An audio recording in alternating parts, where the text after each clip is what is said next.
Today we have a Goal Zero Yeti 150.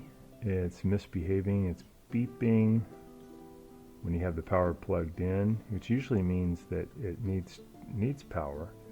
The digital display shows that it's full, that it's got all the way up. So it may need to be reset. If you want to reset it, you have to remove these 4 screws to take this top piece off, and then you just leave the lead acid battery disconnected for 10 minutes by removing the terminal. So we're just going to remove these 4 screws. 3 out. This is the last one. This should come off, I think. Put that off. Okay, there's our lead acid battery. I'm just going to remove one of the terminals, and then we'll wait about 10 minutes. There is a fuse here too. It's just like a modular. I think you can just pull it out. So we're just taking power out of this processor, and we're giving it about 10 minutes to let the RAM memory dissipate, and we'll hook it back in and see if that resets it. It's like a pretty elaborate unit. So while you're waiting, you could check this fuse. There's 2 little pieces of metal on the top, and if you have a multi-tester, you can hear it when you have continuity, when there's electricity flowing. So let's see if we can hear it. Yeah, so we know the fuse is good. We can also check for DC voltage. I think it's supposed to be 12 volts DC voltage. So on ours, we're not getting 12 though. We are only getting 4.3 volts. I think this is a 12 volt battery. So we're just letting it, that little memory that's caught in there from a capacitor that's called RAM memory, we're letting that dissipate. When we put it back together, or we re-energize it, it should go to a factory reset, and maybe the glitch will go away. We'll try. Just so you guys know, it looks like this is supposed to be a 12 volt. It shows it as 13.3 as a standby voltage. So I think this is just, battery's just gone down pretty low. So we'll see if plugging it back in is going to help. Looks like it's in pretty good condition otherwise. Just an old lead acid battery. Okay, so it's been about 10 minutes. So we're going to bring energy back to the system by putting this terminal back. Let's see what the display does. Okay, looks like we have our power, and we're going to go ahead and put the top on. We'll see if anything pops back on the display. It's good to pull this up when you're putting the top back on.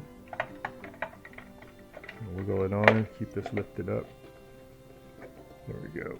And we got to make sure it sits down all the way on the seam. We can add these back in.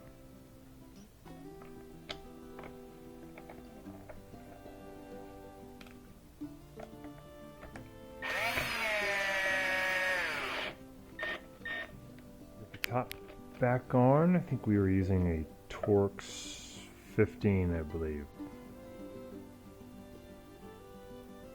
Yeah, it could be Torx 20. And so far nothing on the display. We're going to plug in the power again and see if there's a change.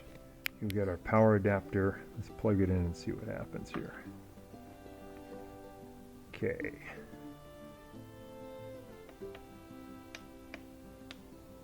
Nothing so far. Before, the problem was we plug it in, and having it plugged in or having it unplugged, you would get that beep. This is usually a signal that it's not getting enough voltage. And now when we plug it in, we don't get a beep. We don't get a display yet, but we'll give it a little bit of time and see if maybe that pops back on. It could be it has to just get up to a certain voltage. You might want to check this wall adapter for your Yeti to make sure it's sending out the right amount of voltage. So we have it set for DC. We're going to put one on the outside here, and there's one little thing on the inside. We're going to touch it and then see what we get on our meter. So we're showing 15 volts DC.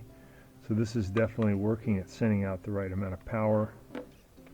And we have it plugged in for a little while, but we still don't get anything on the display. So it could be that the lead acid battery just needs to be replaced. So it turns out that ours just needed a new 12-volt battery, and these are pretty cheap. We'll put a link in the description below, so probably for less than 40 bucks you can get a new battery, and they just pop right in. We can see earlier in the video that it's easy to remove the top, and then you remove the two connections to the battery, pull out the old one, put in the new one, put on the new connections, put the top back, and you're all done. So these are kind of like car batteries. They only tend to last 4 to 5 years, and ours is probably 8 years old. So just putting in a new battery will often do the trick, but I would try that reset shown earlier in the video first. And if you still don't get a result, it's probably just that the battery's gone flat, and replacing it will do the trick. Watching our video, and please subscribe to our channel when you get a chance. And also click the little bell notification button so we can send you weekly videos on all the different ways of fixing appliances around your home and saving you lots of money.